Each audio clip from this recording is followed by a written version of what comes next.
Chinese बहू। Chinese बहू हमारी याद तो है ना आपको? भूले तो नहीं ना? याद तो है ना आपको? भूले तो नहीं ना? हाँ भाई, थोड़ी देर में ही सही, लेकिन चाइनीज बहू की कहानी आ ही गई। क्या हो रहा है ये देश में? चाइना ने तो आतंकी मचा रखा है। अरे क्या हो गया? क्यों चाइना को कोसता रहता है? भूल मत, तेरी ससुराल चाइना की ही है। हाँ माँ, पर ये देखना, लड़ाई झगड़े, ये बीमारी, ऊपर से ये देश कितना चालाक है। अंदर न जाने क्या क्या करता रहता है। तभी अंदर से बहू की चिल्लाने की आवाज आती है। अरे क्या हो गया बहू, क्यों चिल्ला रही है? माँ जी, ये देखिए, ये रूस ने यूक्रेन की हालत क्या कर दी है। ऊपर से चाइना में डर बड़ा लॉकडाउन लग गया है। माँ जी, अब क्या किया जाए? अरे तो तुम लोगों को क्या परेशानी हो रही है, मैं तो यही नहीं समझ पा रही हूँ। वो क्या है ना माँ, हम लोग चाइना जाने की सोच रहे थे। सांगसू के भाई की शादी है। तो क्या? अरे कौन सा उन लोगों के यहाँ भाई घोड़ी चढ़ता है जो बहन काजल लगाकर नेक लगी? माँ जी, उसकी आंखें बहुत छोटी छोटी है, उसमें या तो पुतली रह सकती है या काजल। साले की पुतली निकाल कर काजल लगा दो, अंधा कहीं का। क्या क्या बोले तुम मेरे भाई के बारे में? अरे नहीं नहीं बहू, वो तो बोल रहा था कि तुझे नेग मिल जाएगा। हैं, बहन है ना तू उसकी। नहीं नहीं माँ जी, मैं सब समझती, ये मेरे भाई का मजाक बनाते रहते। कितना सीधा है मेरा भाई, बिल्कुल छिपकली जैसा। नहीं नहीं बहू, सीधा गाय जैसा होता है। सही पकड़े हैं माँ जी। हाँ, तो मेरे भाई की शादी है, मैं चाइना जरूर जाऊंगी। तभी एक पड़ोसन आ जाती है। अरे नहीं नहीं बहू, तू कहीं ना जा, हम लोगों का मन कैसे लगेगा तेरे बिना। ले बहू, तेरे भाई के लिए ये शॉल रख ले, हमारी तरफ से गिफ्ट कर देना। अरे सब कितने अच्छे हैं। मेरी चाइनीज बहू को कितने प्यार से तुम लोगों ने एक्सेप्ट कर लिया। सच में बड़ी भाग्यशाली हूँ मैं। कैसी बात कर रही है? ये तो हम लोगों के देश की एक खूबसूरती है कि हर किसी को दिल से अपना लेते हैं, बस वो भी दिल से हमें अपना समझे। कैसी बात कर रही हैं आंटी जी? मेरे लिए आप सब सासू माँ जैसी ही हैं। मुझे भारत बहुत अच्छा लगता है, ये सबसे अच्छा देश है। मेरा भारत महान। वैसे भी लड़के की शादी जहाँ होती है वो तो वहीं की हो जाती है ना। जीती रे बहू, सही बोल रही है। औरत तो होती ही पानी की तरह है, जो जहाँ जैसे रखे वैसी ही शेप ले लेती है। आंटी जी, ये थोड़ा सा ज्यादा हो गया, समझ नहीं आया। नो प्रॉब्लम, मैं चाय बना कर लाती हूँ। फिर क्या, वो दिन भी आ जाता है जब बेटे बहू को चाइना जाना पड़ता है। वहाँ जाकर बहू का भाई कहता है, मैंने सबको बोला कि सब हिंदी में बात करेंगे, नहीं तो बहन नाराज हो जाएगी। थैंक्स बॉय, हिंदी मेरी भाषा है। आप मुझे उसमें बात करना अच्छा लगता है। आपने जीजा जी से मिलो। ओ बहन, तुम अंदर चलो।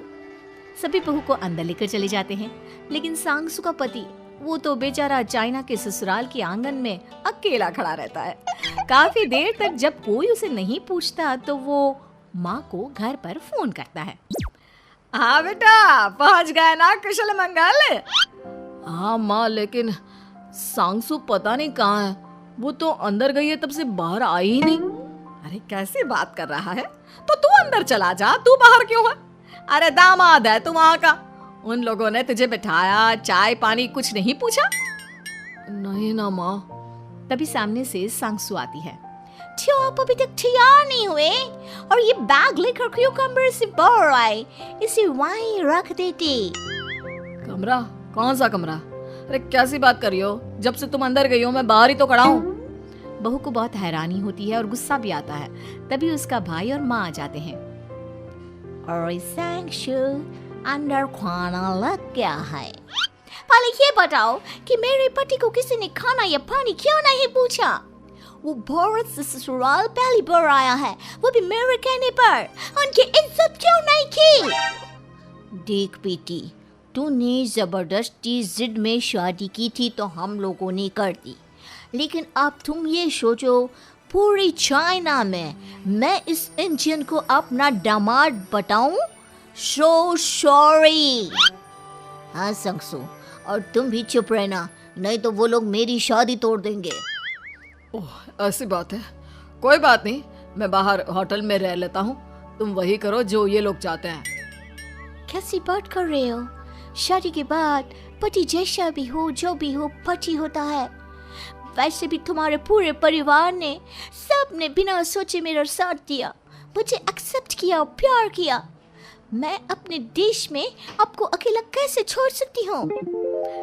ये हिंदी फिल्म का ड्रामा बंद करो, मैं अभी अब बर्दाश्त नहीं करूँगी। चुपचाप अंदर चलो, नहीं तो ये शादी वादी यहीं खत्म करके इसे अकेले ही इंडिया जाना पड़ेगा। कैसी बात कर रही हो माँ? ये मेरे पति हैं।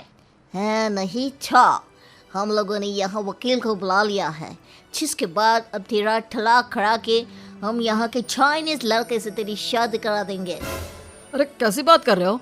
हम तो यहाँ तुम्हारी शादी के लिए आए थे। नहीं नहीं, मैं सांगसू के बिना नहीं रह सकता हूँ। हाई वोल्टेज ड्रामा होने के बाद से ही सारा माहौल खराब हो जाता है कि तभी एक लड़की आती है। मैंने सारा इंतजाम कर दिया है, सांगसू की शादी का मंडप परसों लग जाएगा, तब तक इसके पति को कमरे में बंद कर देते हैं।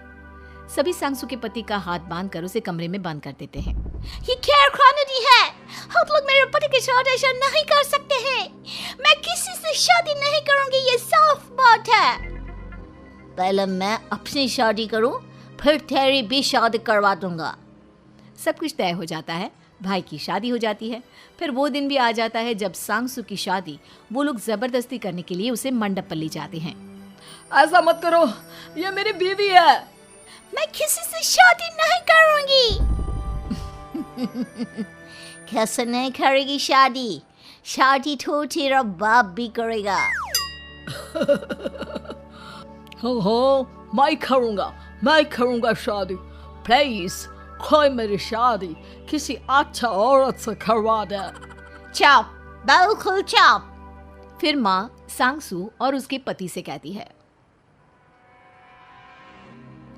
तुम लोगों का बच्चा मेरी कैद में है, अगर तुम लोगों ने कोई भी होशियारी की तो मैं इस बच्चे को मार दूंगी। दोनों माँ का रूप देखकर हैरान हो जाते हैं। बच्चे की खातिर दोनों शांत हो जाते हैं और शादी की रस्में शुरू हो जाती है कि तभी सांगसू की सास पुलिस के साथ आ जाती है।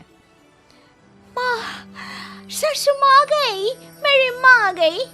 माँ प्लीज हम लोगों को बचाकर वापस ले चलो। पुलिस सभी को गिरफ्तार कर लेती है। बेटी के बच्चे को मारने की धमकी तो कोई चुड़ैल ही दे सकती है। अरे तो ये चुड़ैल ही तो है। ये सही बोल रहे हैं, ये औरत किसी चुड़ैल से कम नहीं है। तभी उन लोगों का बच्चा भी आकर सांगसू के गले लग जाता है। माँ, तू सही समय पर आ गई, लेकिन तुझे कैसे पता चला कि यहाँ ये सब हो रहा है? बेटा, ये चाइनीज लोग ना होते ही धोखेबाज हैं। इन लोगों पर मुझे भरोसा नहीं था, इसलिए मैंने तेरे फोन को हमेशा के लिए मेरे फोन से अटैच कर दिया था, जिससे तेरे आसपास होने वाली सारी बात मैं सुनती रहूं। उस दिन भी मेरी तेरी बात हो रही थी तो तेरा फोन ऑन था, मैं सब समझ गई थी। मुझे माफ कर दो। नहीं, बिल्कुल नहीं। चलिए माँ जी, इंडिया वापस चलते हैं। आज के बाद मैं यहाँ कभी नहीं आऊंगी।